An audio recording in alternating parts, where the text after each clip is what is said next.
Dans la vidéo d'aujourd'hui, on va parler de 3 secrets par SMS auxquels il ne va pas pouvoir résister. Si tu es du genre à dire « Ah, j'aime pas écrire des SMS, j'écris jamais de SMS, etc. » Je pense que tu mens parce que tout le monde écrit des SMS de nos jours. Tu fais peut-être quand même partie des personnes qui préfèrent téléphoner, mais ce qui est sûr, c'est que si tu ne fais que téléphoner, tu vas louper des opportunités de dingue de pouvoir draguer la personne, de pouvoir lui dire certaines choses. Par exemple, le gars qui te plaît avait aujourd'hui une super tenue, tu l'as trouvé vraiment beau dedans. Tu vas pas lui téléphoner, lui dire « Hey, aujourd'hui t'étais super beau, bye » et tu raccroches. C'est vraiment quelque chose que tu peux plutôt dire par SMS et donc je te conseille, si tu n'es pas très SMS, de t'y mettre même un petit peu. Le premier secret dont je vais te parler, c'est d'apporter de la valeur dans tes SMS.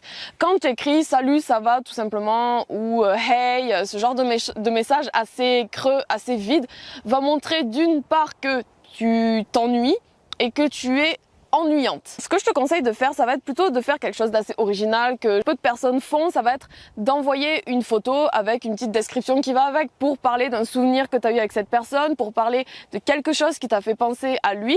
Ça peut être une maison avec son nom sur une boîte aux lettres. Ça peut être quelque chose de drôle, de sérieux.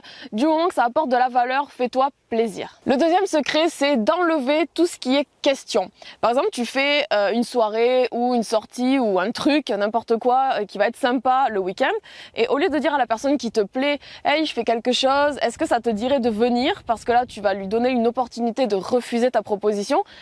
Tu sais que ça va être fun, ça va être sympa. Dis-lui tout simplement « Je fais quelque chose ce week-end, ce serait sympa si tu venais. » Là, il va pas se sentir obligé en fait, mais psychologiquement dans sa tête en fait, il va moins être amené à refuser ta proposition. Et en plus, quand tu fais une proposition qui est plutôt sous forme d'affirmation, ça va démontrer une sorte de confiance en toi. Donc le mec va être un petit peu plus attiré pour toi que si tu posais une simple question. Et le troisième et dernier secret, c'est qu'avec les SMS, tu vas pouvoir affirmer tes standards et les communiquer. J'ai entendu il y a pas très longtemps que ça une histoire d'un mec en fait qui est allé dans une ville où il avait une ancienne amie qu'il voyait pas très souvent et il lui a dit ça dit qu'entre 2 rendez-vous on se voit. La fille, ce qu'elle lui a répondu, c'était vraiment très bien joué, c'était tout simplement je suis pas le genre de fille avec qui on se voit en fait pendant 1 heure entre 2 rendez-vous. Donc là justement la fille elle montre qu'elle a des standards et juste après elle a dit mais si jamais tu veux m'amener en rendez-vous ce week-end, bah, ça serait adorable, je serais hyper partante.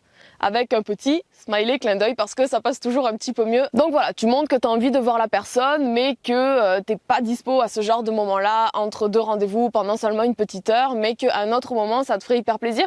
Et justement quand elle dit si tu veux m'emmener en rendez-vous, ce serait top, ça dit vraiment ça incite le mec en fait à faire un autre premier pas pour l'amener finalement en rendez-vous à un autre moment où elle, ça lui convient. Donc elle met ses standards et le mec s'y plie entre guillemets. La vidéo est maintenant terminée, je t'invite à t'abonner à la chaîne, à activer les notifications pour pas louper les prochaines vidéos si celle-ci t'a plu. Je te propose aussi dans la description un lien vers 9 SMS à copier-coller littéralement si t'es en froid avec une personne, si t'es dans la friendzone, si tu voudrais te rapprocher d'une personne. Et ce que je t'invite à faire, c'est de passer à l'action maintenant. Tu prends un gars qui te plaît dans ton répertoire et tu lui envoies un de ses SMS et surtout tu reviens nous dire en commentaire comment ça s'est passé. Sur ce, moi je te souhaite une excellente journée et je te dis à la prochaine vidéo.